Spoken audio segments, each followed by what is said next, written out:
My name's Court Moline. I'm the chair of the Stillwater Veterans Memorial. And what a beautiful day. Thanks for hanging in there with us. We had a family emergency that we had to take care of, and so we loitered around the dock a little bit longer than normal. But we're on our way. I just wanted to again, thank everybody for coming here tonight. I think this is a very important cause and appreciate your support. And of course the opportunity to honor our World War II and Korea veterans, as well as the other veterans that are on board with us tonight. Thank you for coming. And I'm going to keep it short tonight because we're a little behind schedule. I'll turn it over to our treasurer, Tom Simonette.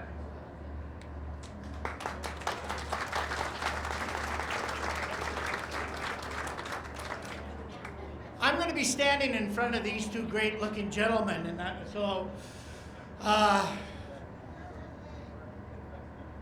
okay. As Court said, welcome to the 19th Annual Stillwater Veterans Memorial Cruise. And today what we're trying to do is we want to make sure that we show proper tribute to our World War II and Korean vets as we sail on the scenic St. Croix River. We're going to start off with the Pledge of Allegiance and then invocations. And for those that have some difficulty standing, please allow us to stand for you as we do the pledge. And then all of us remove our hats, and guests place their hand over their hearts. And veterans and military members, please stand at attention. So if all can rise.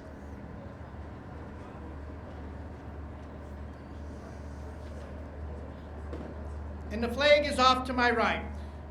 I pledge allegiance to the flag of the United States of America and to the republic for which it stands, one nation, under God, indivisible, with liberty and justice for all.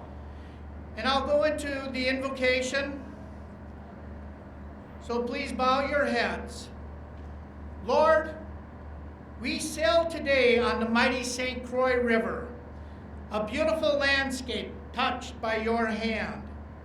In your presence, Lord, are veterans, worthy women and men who gave their best when they were called upon to serve and protect our country.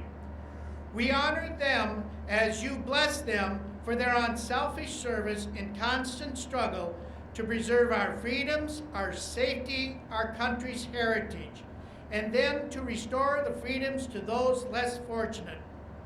Bless our guests, for they supported the veterans as they too faced hardships, sacrifice, and contribute to Americans' victory over tyranny and oppression.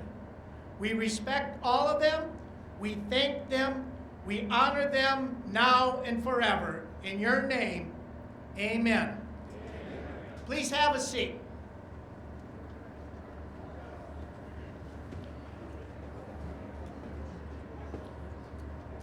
At military gatherings, we always try to remember those that have fallen. And Harriet McPherson, it's that time for you. So I asked her to come forward to read the Fallen Comrade Toast. If you look inside your program, you will see the toast in there, so you can hear what Harriet is reading. It is a very touching tribute to those individuals that gave us their all in the missing in action and POWs. Harriet?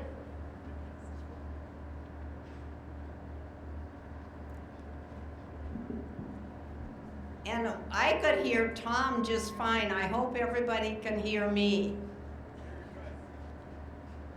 And with our missing man toast tonight, we honor the memory of the 125 former students of Stillwater schools who lost their lives in our nation's wars from the Civil War to the present day, of which 8 remain missing and 16 are interned in 14 of the American battle monument cemeteries throughout the world, my brother being one of them. Ladies and gentlemen, and those able to stand and direct your attention to the small table in the center of the room for our fallen comrade toast. We dedicate this toast to our fallen heroes from all wars as our most honored guests. You are not forgotten, though you are unable to be visibly here with us tonight. Whenever we gather, we will leave a place for you. Your tablecloth is white, symbolic of your willing response to our country's call to arms. The single rose reminds us of the families and loved ones forever left behind. The red ribbon bears witness to the continuing tragedy of the POWs and MIAs as we unceasingly demand a proper accounting of those of you still missing and unaccounted for. There is a slice of lemon there on your plate, keeping us mindful of your bitter fate. There is salt there too, symbolic of the river of tears shed by families and loved ones. The holy book present represents the strength gained through faith to sustain those lost from our country. Your glass is inverted because you are not here to sit with us tonight. Our gathering is incomplete because you are not here with us tonight. You were there for us. We are still here for you. In honoring each of you, all of you, we stand silently and face the table of honor, your table. We stand silently in your presence. Ladies and gentlemen, I will now ask you to raise your glass and toast our honored comrades and toast all veterans here tonight. Thank you, and thank you for being here, everyone. Hear, hear.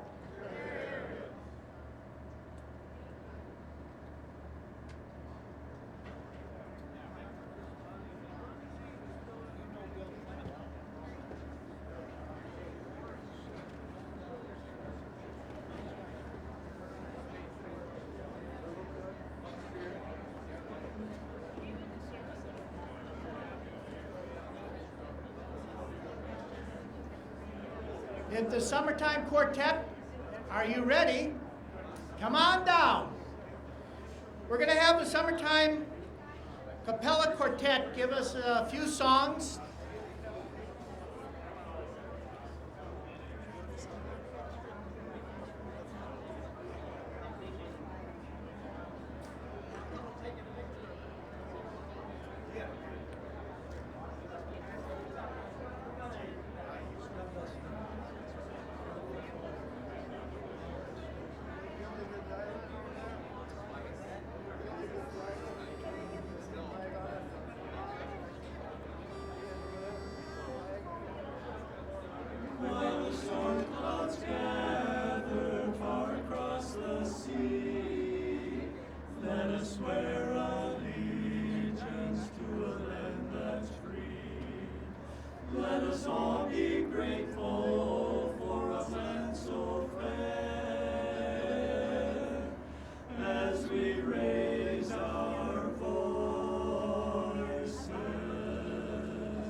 Beside her and guide her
Thank you.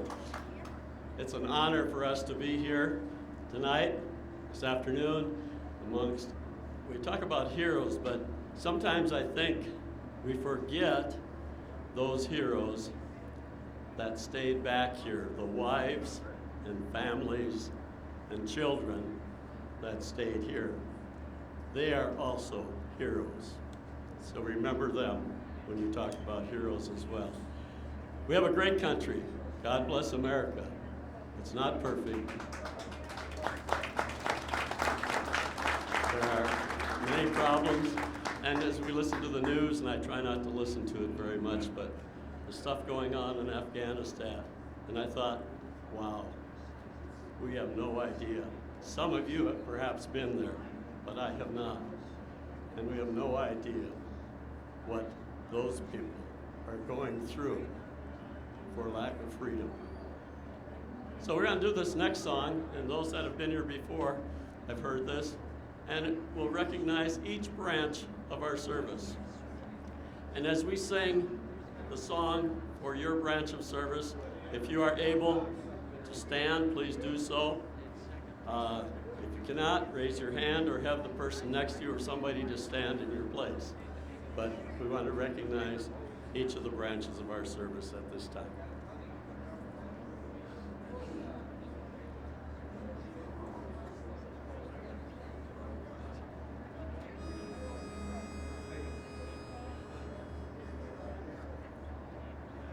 From the rising of the sun till the battle's fought and won, we will fight for the right and defend our country. We're always ready for the call. We place our trust in thee. Through howling gale and shot and shell to win our victory. Semper Paratus is our God, our pledge, our motto too.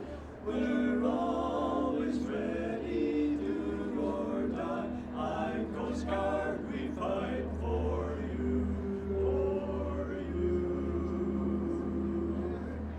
From the halls of Montezuma to the shores of Tripoli, we will fight our country's battle in the air, on land and sea. First to fight for right and freedom, and to keep our honor clean. We are proud to claim the title of United States Marine.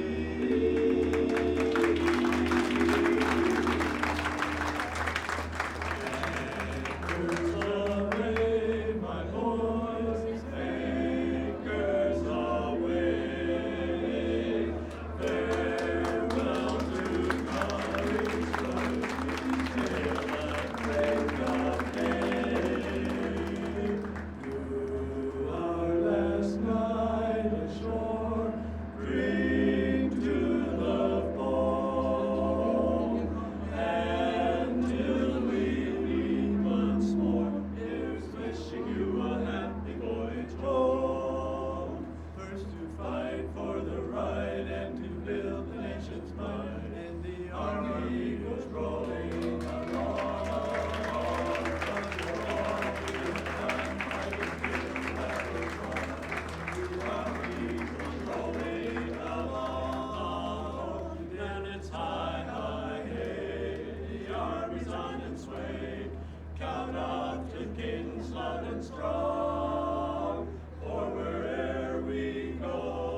sea to shining sea.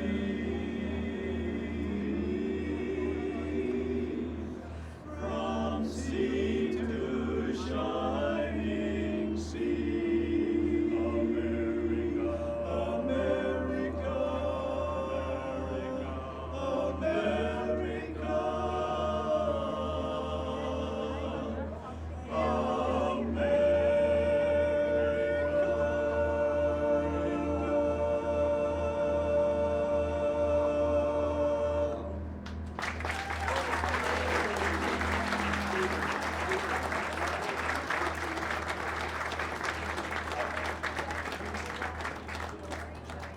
We're going to do one more number, if that's okay.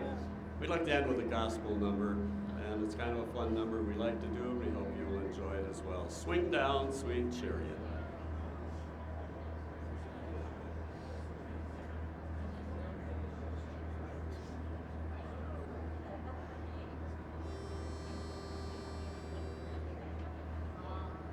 Swing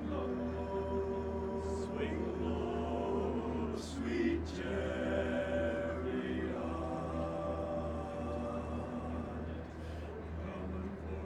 coming for to carry me home. Swing low, sweet chariot, coming for to carry me home.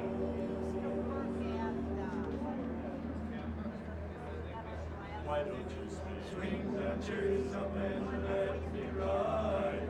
Swing down, cherries up and let me ride. Rock me, Lord, come and easy. I've got a home on the other side. Swing, swing, oh, swing, swing, oh, well,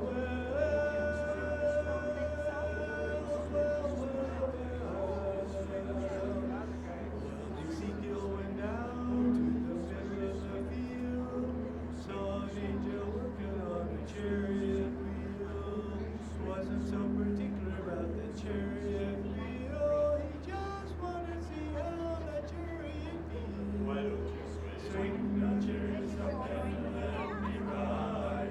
Swing down, chariots up and let me ride. Rock me, Lord, come and easy. I've got a home on the other side. Swing, swing, oh, swing, swing, oh, swing, swing,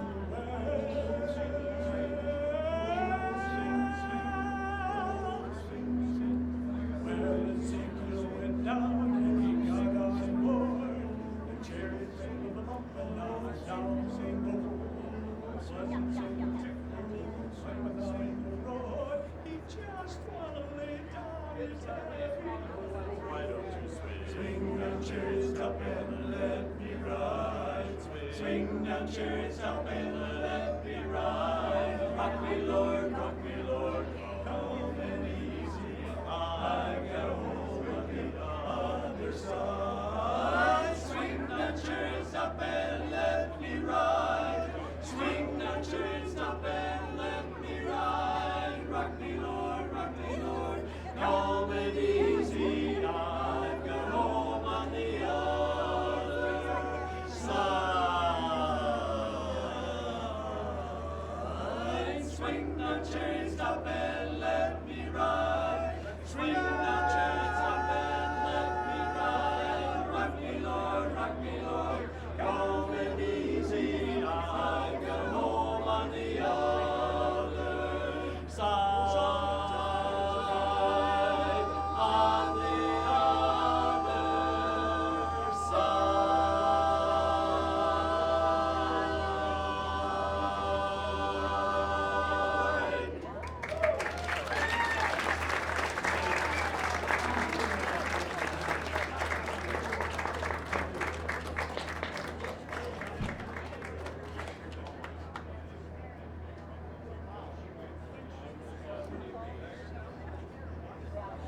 Thank you, Summertime Quartet, for your wonderful songs. Now you get to listen to me again. Again, I want to welcome you to the 19th Annual Stillwater Veterans Memorial Cruise. We have a great program in store for you as you enjoy the scenic beauty of the St. Croix River passing beneath us.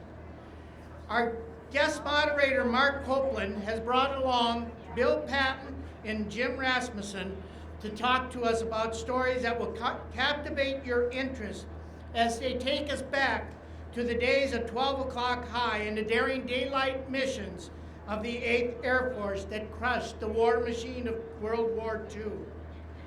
2 centuries of experience sit behind me, and I'm in awe by them. We also have, now comes the public announcements. We have a raffle that's going on, and there are $1,200 worth of prizes available. Raffles help us get money to help us get the site maintained and up at the area. So please buy raffle tickets. Now, granted, the big raffle is a paver. If you already have a paver at our beautiful site, consider giving it to an individual that is one of the many Stillwater veterans that have died in one of our wars that do not have a paver. So it is now time for dinner. You see these blue shirt people? They're trying to organize us, and you best follow their directions. And anybody that has military behind them knows that they are worse than TIs. So we're going to go into break of action as you go and get your meals, and then we will come back. All right, are we ready to go on with the show? Let's thank the St. Croix Boat and Packet Company for the fabulous meal and the ladies and gentlemen that have been serving our tables.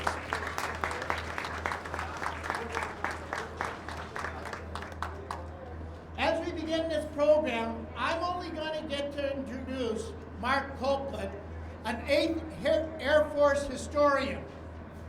He is documenting and pulling together all the heroic efforts of individuals that are referred to as the greatest generation. Mark has aviation fuel flowing through his veins, and in his civilian capacity, he is a scheduler for various airlines. Mark, the podium is yours. All right, thank you, Tom. Good evening, everyone. I have a good deep baritone voice, but I hope everybody can hear okay, just over the engine noise. Thank you so much for having me, and even more so, thank you on behalf of the whole head table for your gracious hospitality. Tom, thank you very much, and the team of the Stillwater Veterans Memorial. You guys are fantastic. So we're really fortunate to be here tonight. I also wanted to thank Don Patton, who is the principal director of the Minnesota World War II Roundtable. And if you haven't been clued in on this little gem that we have in this community, Don Patton has been working for over 35 years. This will be the 35th year of the World War II Roundtable, which meets monthly. I believe it's the second Tuesday or the third Tuesday of every month from September to May. And this year, I can't even believe the program that he's set up with some of the noted authors and historians that are going to come to Minneapolis. So, yep, and Don is sitting right down here stage front and has the schedules. So if you're interested in World War II history, it's a gem that we have in our community, and Don is the person responsible for it. So anyway, moving on here. This is a pretty special evening. We've got 2 gentlemen here that I'll give more formal introductions in a second, that were both World War II bomber crewmen in the European theater of operations. In the 8th Air Force, which was stationed mainly in England, in East Anglia, and also in the 15th Air Force, which was stationed in Italy, flying out of Foggia and heading north over the Alps. Alps was the challenge of the 15th Air Force. You had to fly over them to get to the target. You had to fly back over them to get home. For the 8th Air Force, the challenge was the English Channel. And even in the hottest of the summer, the water in the English Channel would be as far as exposure, something that a normal person couldn't endure. So they both had their geographical challenges as well to face. With that, the common denominator with these gentlemen is that they both flew in the Queen of the Skies, probably one of the most recognizable airplanes in aviation history and certainly within the United States Army Air Corps arsenal. They were both the principal, or the aircraft was a principal bomber that was used in both the 8th Air Force and the 15th Air Force. And that behind me, in fact, I'm just going to sit down now, so you can see the screen, was the B-17. Can you guys bring up the PowerPoint? It was the B-17 Flying Fortress, which I'm sure most of you are very familiar with. It carried a 10-man crew. It was like so, if you can see over my head, carried from the left to the right, from the nose to the tail, a bombardier, a navigator that was located in the front of the aircraft, and then on the flight deck, of course, was the pilot and the co-pilot. Right behind him was the top-tier flight engineer, and then you went through the bomb bay, which was obviously the payload of the aircraft, to the middle of the aircraft where the radio operator gunner was placed, and then right behind that was the ball turret gunner, and then also right behind that was the two left and right waist gunners, which protected the side of the aircraft, and then lastly in the rear of the aircraft to protect anything coming up and defending it from the aft portion of the ship was the tail turret gunner. So a 10-man crew, and it was a crew. It was more, I like to refer to it wasn't a crew, it was a team. It had to be a team, and they had to work in concert together, and each these guys will certainly tell their stories about what they had to do to depend on one another to not only survive but also gain ultimate victory in the purpose of their mission. The B-17, although as pretty as it was unpressurized. It normally flew at an operational altitude of 25 to 33,000 feet. The crews were required to wear oxygen masks. It wasn't heated, and temperatures sometimes reached to 60 below zero in a normal combat operation. With the threat of enemy aircraft and the Luftwaffe fighters, these gentlemen braved on, and they were in constant danger from the time they took off to the time they landed. At the beginning of the aerial campaign, as an example of the cost that was ensued, the 8th Air Force, the normal required missions for a crew to complete a tour was 25 missions.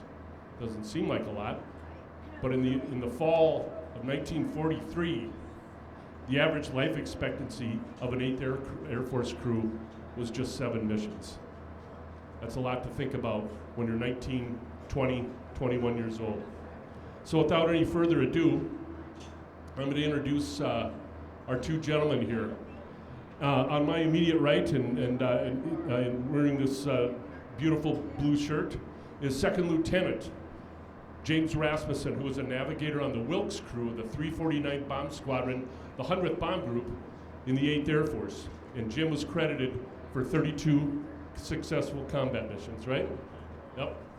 Fantastic. Immediately on Jim's right, Second Lieutenant William Patton Jr., who was the aircraft commander or the first pilot in the 342nd Bomb Squadron, the 97th Bomb Group in the 15th Air Force, and was credited for 33 combat missions.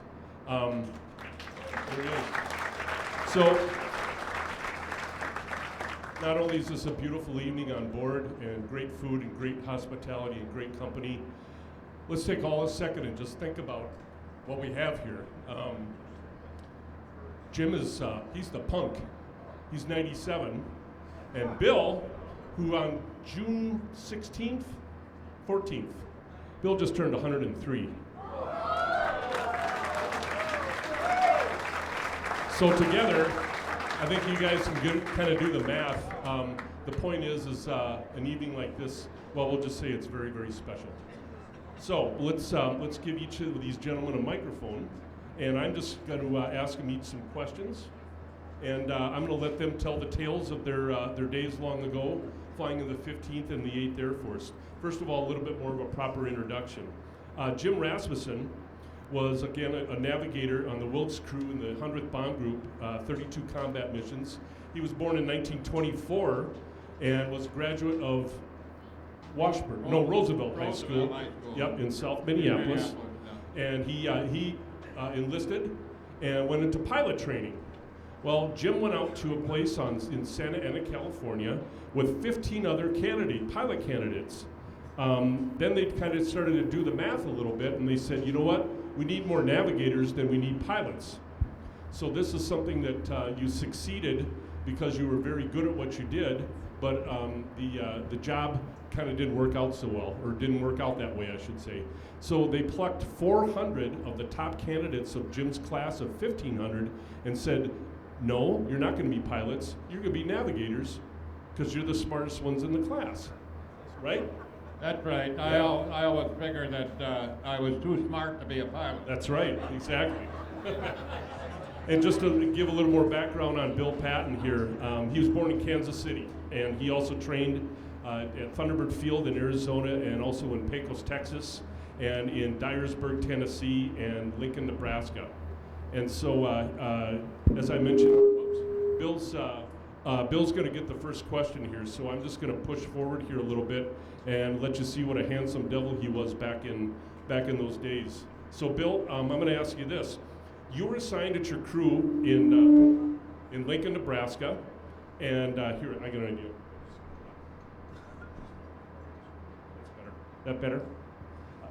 Yeah, you joined your crew in Lincoln, Nebraska, and then you headed eastward over the Atlantic via the southern route, making fuel stops in various places like the Azores, and well, you can tell the folks about it, but better yet, the living conditions in Foggia, Italy.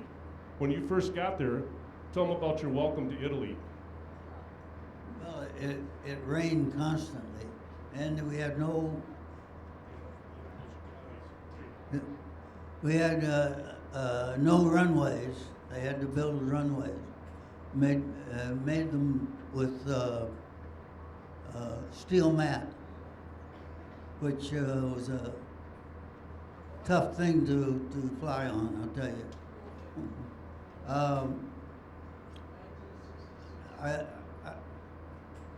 I guess some of the interesting things that I was involved in was, first of all, they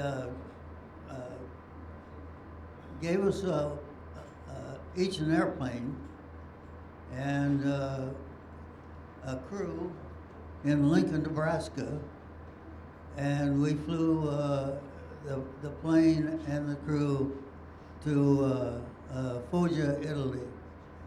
Italy had just fallen, really, and there wasn't much there as far as the airfield was concerned. But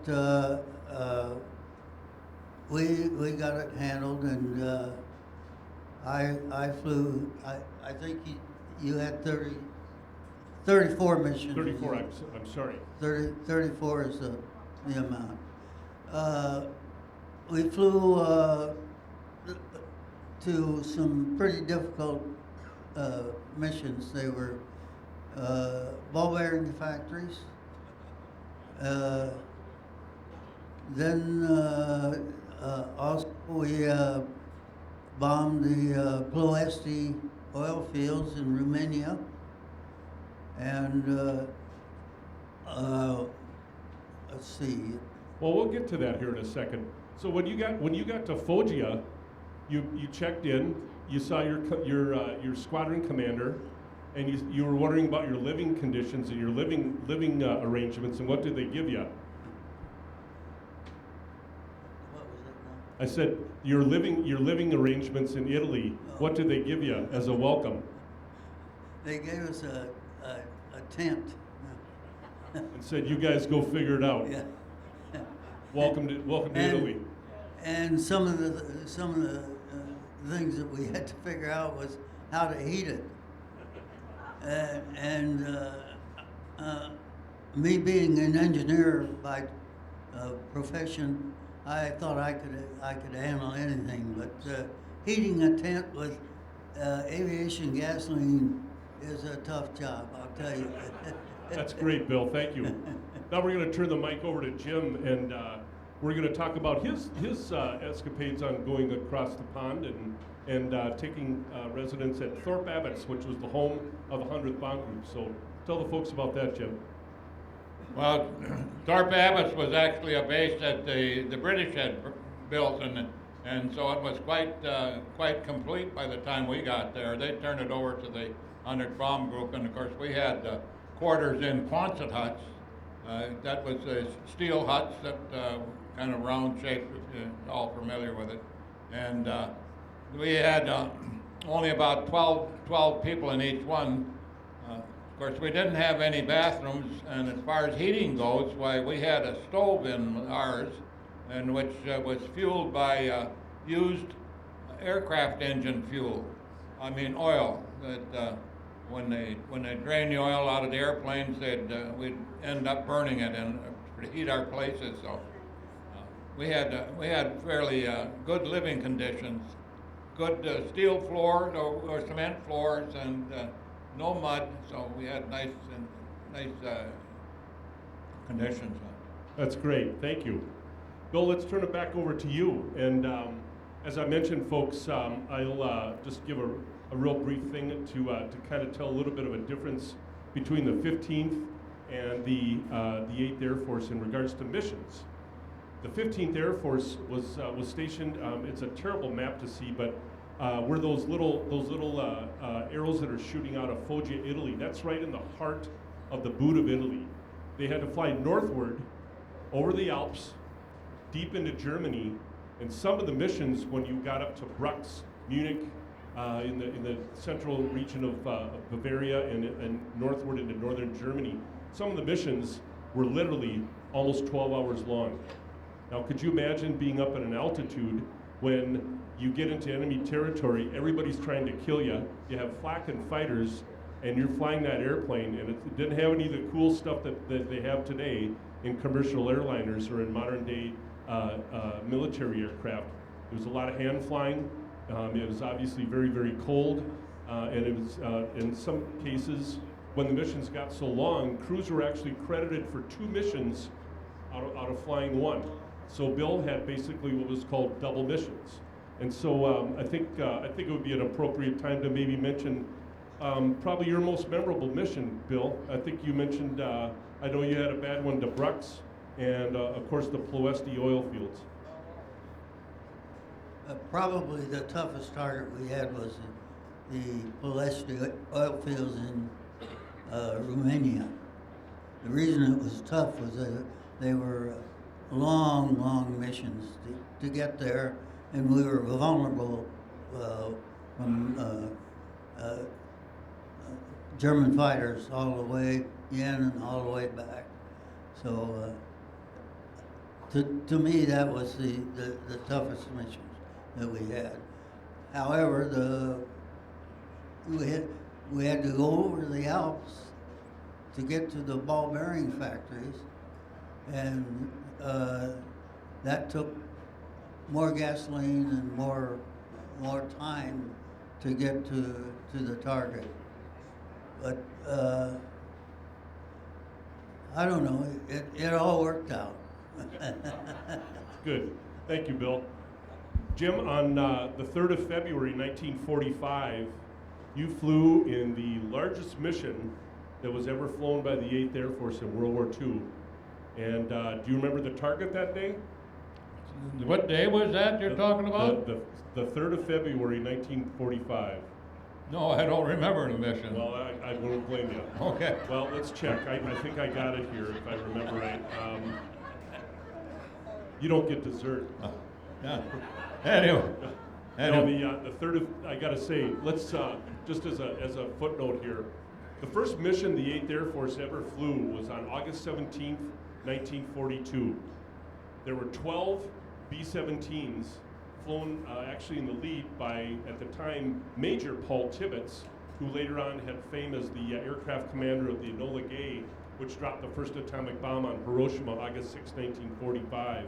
But there was just 12 B-17s, and they hit some marshalling yards in and around Rouen, France, which is just right on the Channel coast. So what America could do in regards to the production and the movement of troops, and there wasn't any C-17s bringing airplanes over, or they had to fly, and this is the first time in our nation's history that we actually fought a war using American equipment, American aircraft, American personnel, everything we had in terms of what we could produce in America, except there was a little problem. It was on the other side of the world. So you talk about the first real American expeditionary force. This is what they did in World War II.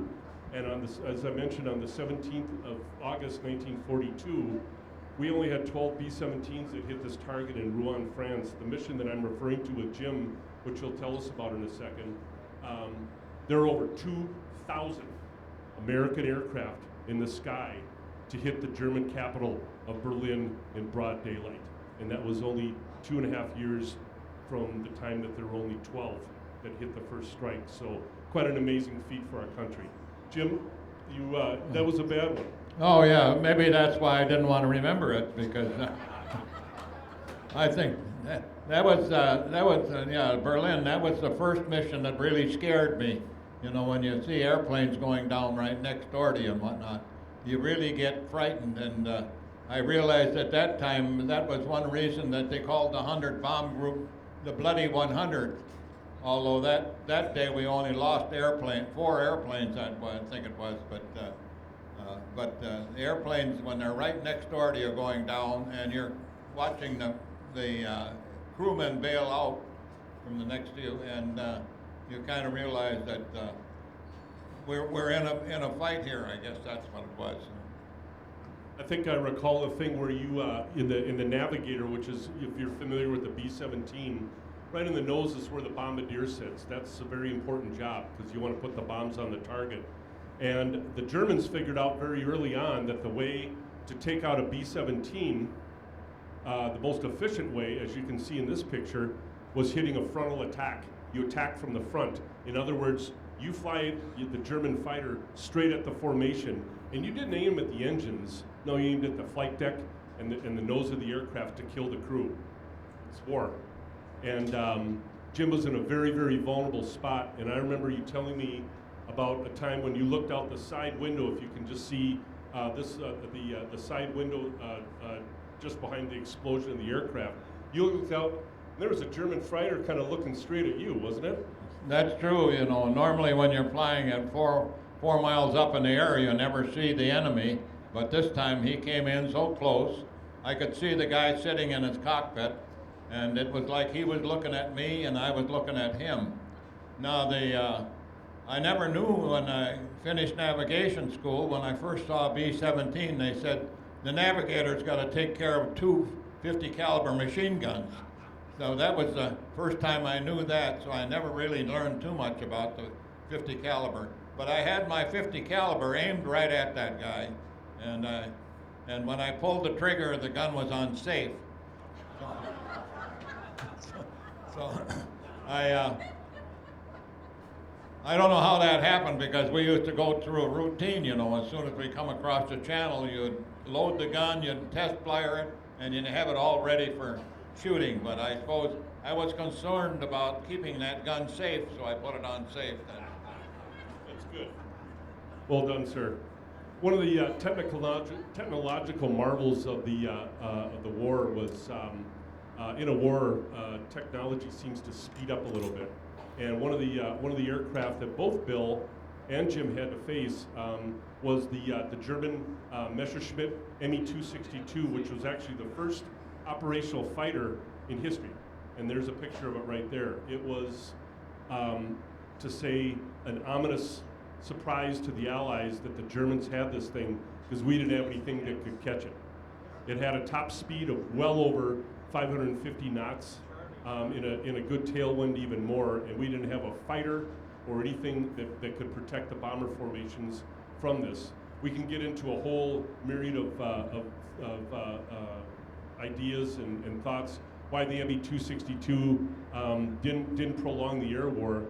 There were some command decisions made by the Germans that prevented to really kind of optimize the job that it was supposed to do. But both of these gentlemen, you saw Me-262s, didn't you? Yeah, in fact, one time after I learned how to take the gun off safe, at a later mission, about 10 minutes missions later, I had an opportunity to shoot at a pair of 2.62s, and of course I don't have any idea at all whether I was aimed at them properly or not, but I did use the gun at least one time. So. Head over to Bill. Bill, you saw some of those rascals, didn't you? ME-262s, the German jets. Yes, but they didn't come in on us. I guess they were saving the jets for future operations or something. Sure. But the toughest part was getting to the target and being sure you had enough gasoline to get back. That's right. And that was a hazardous deal because some of your planes ate more gasoline than they should.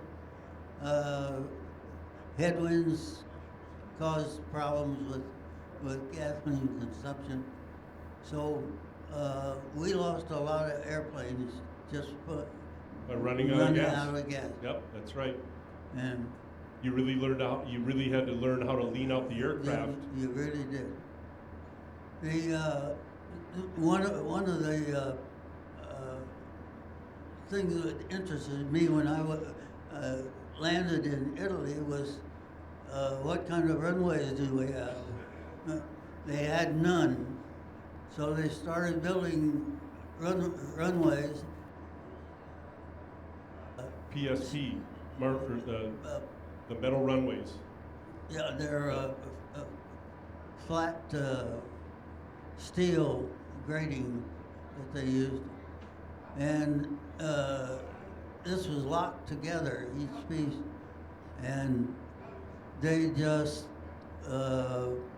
would not stay together. And if you were taking off with full load, you had full power, and the runway was sort of lifting in front of you and slowing you down because it just wasn't a good setup. I remember a quote of a gentleman that told me about landing on Martian track, or PSP. I'm sure many of you are familiar with it. He said it was like landing an airplane on grease snot. Very, very slippery, wasn't it? That's it. You know, since you have the microphone, Bill, I think it would be an enjoyable thing to pass on to the audience, something that I'm sure everybody's very familiar with. Bill is partially here today because of these guys. He had some of the finest escort that the 15th Air Force had, and that was the 332nd Fighter Group, better known as the Red Tails or the Tuskegee Airmen. And for those who don't know, that was an all African-American fighter group, which had an incredible record of their successful protective escort reliability with the heavy bombers. And when Bill can tell us, when you saw the Red Tails in the sky, that was a good day, wasn't it? It was a good day, that's right. And they escorted us to the target and back away from the target for a few miles. But they were our lifesavers, no doubt about it. And the interesting thing, and when Bill told me about that for the first time, I said, "Did you know that they were African American?" He said, "Yeah, of course we did." Right? Right. Yep. And you have the fullest respect and regard for those brave men. They did their job. That's exactly true. That's great. All right. Let's turn the mic over to Jim here, and I just want to ask him. I know we just had a nice dinner, and it's probably not nice table talk, but I think it's a really, really good story that everybody's going to be thrilled to hear. It's probably one of the greatest World War II stories that's ever been told. So, Bill, This is one story my wife doesn't like to hear. See, well, and it's one of the things. The ball turret operator, he always remembers me for this one. So up in the front of the aircraft, there was five positions, and of course, when necessary and a person has to relieve themselves, there was a relief tube, and the fluid would come back out the bottom of the airplane. One of the rules on the airplane was every time you had to use the relief tube, you were supposed to notify the ball turret gunner to turn his guns to the back. Well, I forgot to tell him. And of course, when you're flying at 20,000 plus feet and the temperature is 20 below, you know, things freeze pretty fast. So this ball turret gunner then had a frozen material all over his front window, and he couldn't see anything. And he hollered over the radio, he says, "I could have just as well stayed home," he said. Can't see anything. That's it. Harrowing, absolutely harrowing. And this ball turret gunner, up until he passed, he never let him forget it. Right, that's true. That's it. Well, I'm going to ask just one last question. I think it's just a kind of a fun question. You know, we're here with a whole vessel of veterans here tonight, and you know, looking back on World War II, what can you say to both of you? Today? What do you look back and what are you the most proud of being a part of that generation? Well, of course, I'm proud of being in that generation, but some of the things that I remember the most about them was some of the fact that we were in England and being with a population that spoke your own language and everything. It was kind of like a vacation when you weren't flying. Some of the things I remember most was about at the time there was an English singer, Vera Lynn, and she sang some of the most popular songs with the American Air Force, especially things like Bluebirds Over the White Cliffs of Dover, because so often we'd fly over the White Cliffs of Dover. And now, when I mentioned something about that, this guy sitting next to me, of course, he had to one-up me, and he says, "Oh, I met the lady, and I gave her a kiss," he said. So, you know, I couldn't just remember her. He had to know, let me know that he had a relationship with her. Let's hand the mic over to Bill. Bill, in looking back in your 103 years and being a part of that generation, what does it mean to be a World War II vet? Well, it's an honor for one thing, and I have to say that the few of us that are left I think, are trying to indicate to the world that the B-17 pretty much won the war. Now, some people won't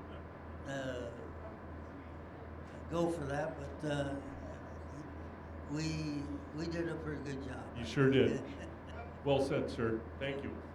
Well, I know that time is of the essence, and I know that Tom has some raffle things to go. So we'll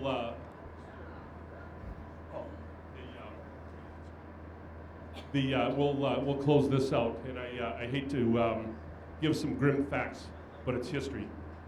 The 8th and 9th and the 15th Air Force during World War II combined was the largest air armada ever assembled in the history of the world.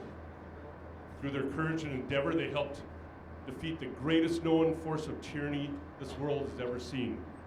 And the average age of an American combat airman in the European Air War was just 20 and a half years old. Over 4,000 airmen in the 8th, 9th, and 15th Air Force were killed in action in the Second World War. And additionally, over 36,000 were taken as prisoners of war. I can say no better thing than for Jim and to Bill that unfortunately the sky doesn't hold any memories. There's no places for gravestones. There's no places for statues or monuments. There's just the wind and the clouds in the sky. And I can say that we're on a vessel of heroes tonight. I believe that anybody that puts on the uniform of our country and takes an oath to defend it qualifies as a hero. But I think in this day and age, we kind of use that word, as the gentleman in the chorus said, maybe in a little bit of a trite way. it sometimes makes me shake my head a little bit when we refer to as hero to somebody that gets paid millions of dollars to hit or throw or catch a ball. To me, that's not a hero. But I can say, if you want to see true American heroes, I can look no further than these two gentlemen sitting right at this table. Thank you for listening, everybody. How about another hand for Bill and for Jim? Thank you, gentlemen.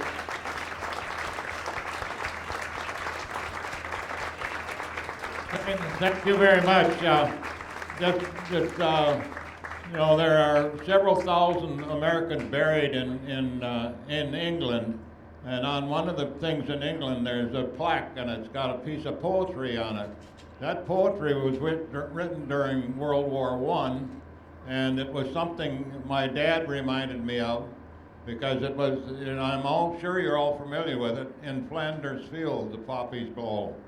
And one line in that is that the torch we throw, and so each generation is receiving that torch. And now that poem is also on the dedication on the wall in England at the cemetery there in Flanders Field. Even one of the prisons has even referred to it as in telling us that the torch has been passed. So. Just like that's one of the things I always remember about the history that kind of moved along with the war that way. Right. Thank you, Jim.